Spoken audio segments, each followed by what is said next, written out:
Fala galera, bem-vindos de volta ao FrilaCast. Está no ar o FrilaCast. E no episódio de hoje, como vocês sabem, temos uma pessoa especial, como sempre.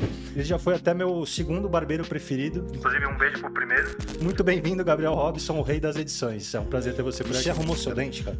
Cara, Dê um zoom aqui na cara dele, por favor, pra gente poder ver se tá tudo... Ó, pecado. Você cortava o cabelo muito mal, né?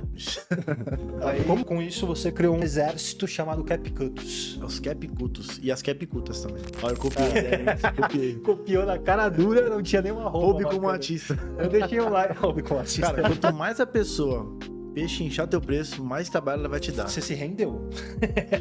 Eu traí o movimento, né?